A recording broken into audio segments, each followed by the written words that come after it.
What other items can you hold inside of an offshore trust? I was asking ChatGPT, this is like 3 weeks ago, wealthy people that have offshore trusts and why. And one of the people they listed was Michael Jordan, his famous free throw shot from that free throw line. That's owned by an asset protection trust, according to ChatGPT. Shakira's music rights, owned by an asset protection trust. There's a lot of other really, really big names. Ecclestone, the Formula One CEO, has a lot of his wealth hidden there. There's a lot more people with offshore trust who are more behind the scenes. And when people create an offshore trust, oh, is it safe to do? You are joining a league of a very protected group of people. People also ask, well, why doesn't the government just get rid of offshore trust? Well, quite frankly, the people who are writing the rules, they have offshore trust. A quick comment on ChatGPT. I've used it a little bit to kind of test how it responds to certain questions about asset protection. And I've noticed that I think some of the content it's pulling is actually from my website. Oh, really? I have one of the best sources of asset protection information on my website, and I think that some of the information it's pulling, it sounds very similar to what the content on my website. So, in terms of what are some of the, repeat your question again. Who are some of the wealthy people that maybe that are behind the scenes, not your clients, obviously, of course. like people that are behind the scenes that you've heard have asset protection trust? So the people who are famous for having asset protection trust are the ones who have gotten into some trouble or the more nefarious characters. I think that some of the media that gets run around offshore trust, I quite frankly love, because the big news sources will often run stories of how offshore trusts have been used by nefarious people, or how people have gotten in trouble that have used offshore trust. Now, they don't get in trouble simply for using an offshore trust. It tends to be they use an offshore trust and then they lie about it. You never lie about an offshore trust because, quite frankly, well, one, you're going to go to jail, but also you don't need to. The court can know that you have an offshore trust. It's not going to give them access to your money.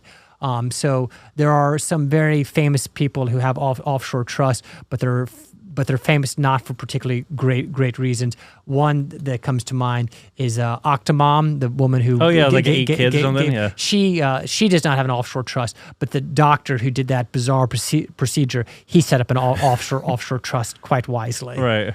And do you think Alex Jones? I mean, a lot of people have kind of talked about him and a couple other names that have been dragged into massive lawsuits. So I would like to think that he thought of an offshore trust. Here's one. Does Andrew Tate have an offshore trust? Yeah, I was actually going to ask that. And this is something that I talk about some. I don't know the answer. I would like to think so.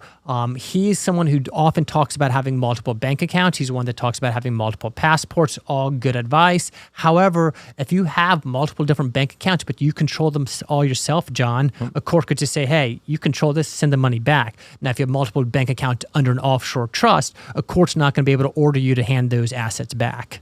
So what he said, he had something like 10 passports or something like that. How do you maintain? Because don't you have to, for example, Puerto Rico, you have to stay there 183 days a year, right, to be a resident? In order to get the tax benefits. There's like certain, some say that there are certain requirements. You have to stay there for 90 days, I guess, initially when you set up a business. So there are about a dozen, or maybe 2 dozen different countries which will sell you a passport, and there's about 6 different ways to get a passport. One is to be born into a country. Another is to marry someone from that country. Another is to go through the traditional naturalization process. You go, you get a work permit, you live there for a while. Eventually, you apply for citizenship. There's also something called citizenship by exception, where if you are a high-end athlete, a very popular celebrity, they'll give you a passport. Another, citizenship by descent. And this is a very interesting one. If you can prove through records that you have a parent, grandparent, or in certain cases, great-grandparent of another country, they will give you citizenship. And then the 6th way to get citizenship is to buy it.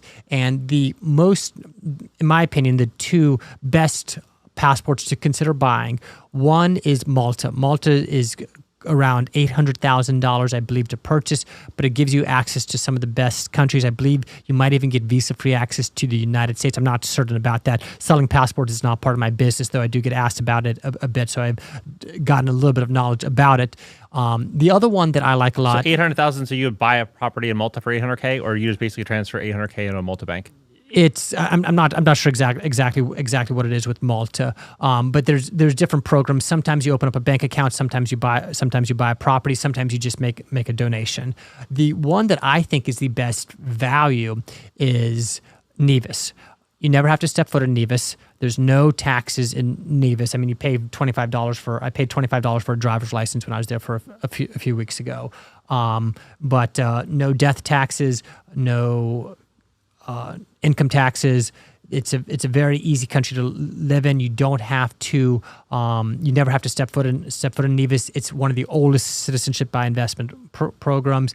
And for as little as a couple $100,000, you can get a passport to Nevis. If you want to add family members, it's around $25,000 additionally. And I think it's wise to have a second passport for several reasons. There's lots of reasons to get a second passport. Number one, if we see more COVID-type restrictions, it may not be because of COVID, it might be because of another virus, or it may be because of a war breaks out and we are not allowed to travel to certain enemy countries or countries that aren't complying. You want to have a second passport that will still allow you to travel if your country's on a certain end of a disagreement, or because of an attempt to fight global warming, or what they will tell us is an attempt to fight global warming, CO2 capping. Based on your passport, you can't travel too much. If you're considering renouncing your U.S. citizenship, you want to have another passport so you don't end up stateless. And another benefit of having a second passport is you get to be cool like James Bond. Yep. If you've enjoyed this clip and you'd like to watch the full episode, you can do so on my main YouTube channel by clicking the video here.